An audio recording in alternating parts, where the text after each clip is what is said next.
lawmakers who were killed by gunmen in 24 hours. Welcome to the news, and thank you for sending in to listen. In less than 24 hours, 2 lawmakers have been killed in Delta and Kaduna states.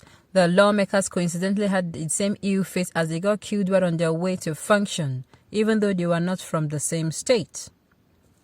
Now, this is this coincidentally is no, it is looking very, if I were a detective, I will find out what function they are trying to attend, what function exactly. It might be like it is in the same function, but it is in different location.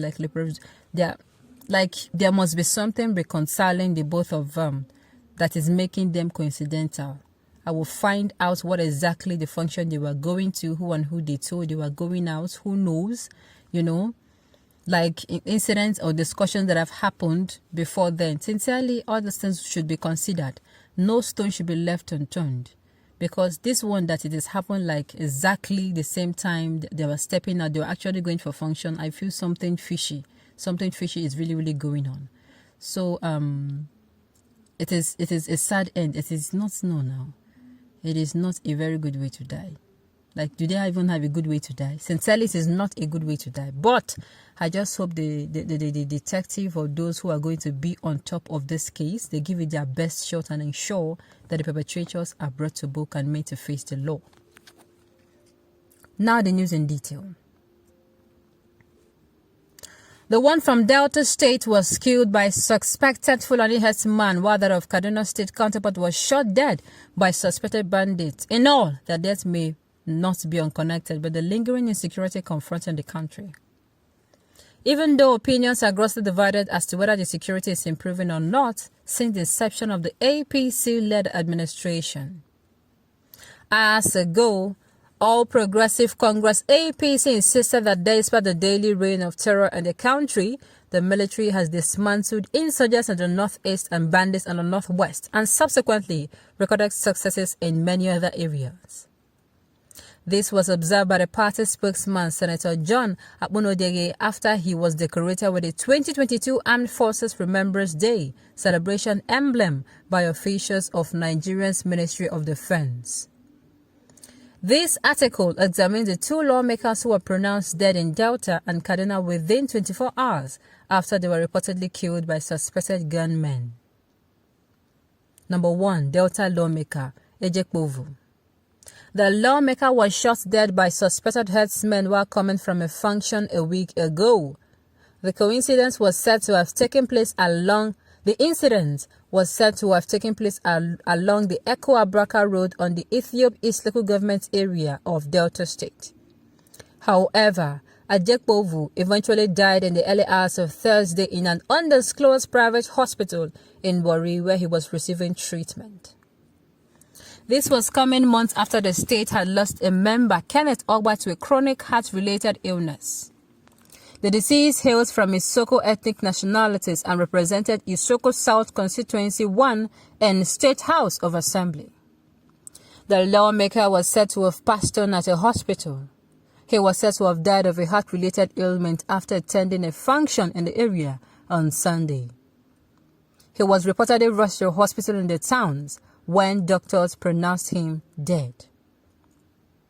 In a related development in August, one Chief Dennis Omovie, a former member of the State House of Assembly, passed on at a hospital in Warri after a brief illness. Until his death, the 4-time member of the parliament was the Director General, Delta State Public and Private Properties Protection Agency. 2. Kaduna lawmaker Rilwanu Amin Gadago. Before his death, he was chairman of Committee on Local Government and Rural Development, Kaduna State House of Assembly. According to press reports, Aminu Gadago was killed by suspected bandits.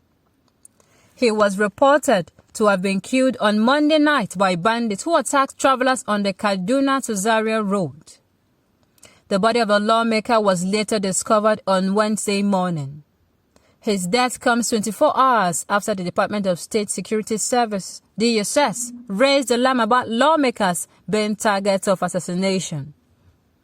The deceased has been described as one of the most active members of the House. In recent times, the state has been under attack by bandits who are hell-bent to kidnap people, students, politicians, and others for ransom. Quite several schools have been raided and hundreds of students abducted. Millions of naira and material things have been exchanged to secure their release as the state government refused to pay bandits a dime. This is not good news, sincerely. There is no how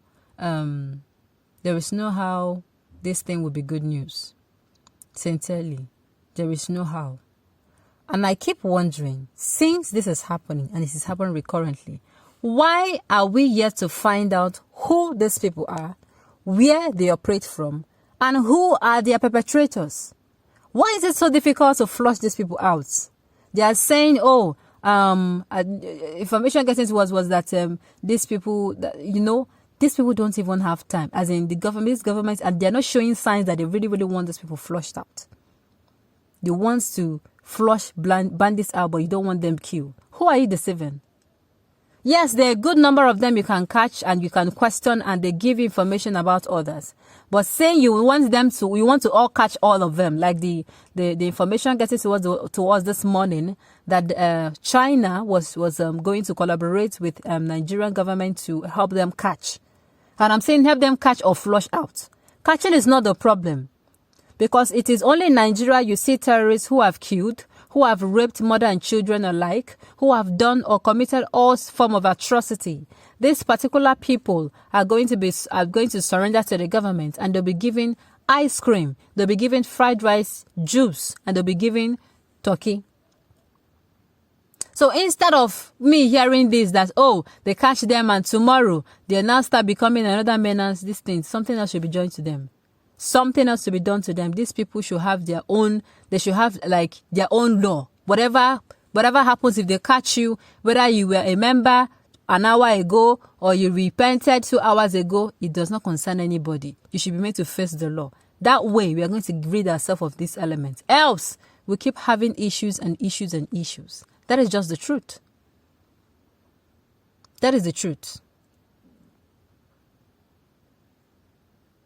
Someone said them, how is it possible, if not from high authority? The citizens have suffered so much, and now it is the turn of the billionaire senators, reps, and leaders as they gave deaf ears and refused to nip these terrorists on the board as they claimed they were bandits. What goes around comes around. My own problem is this particular one that happened in Kaduna. The person was actually an active member, which means might be speaking against these people and they come after him. Sincerely, I do not know. But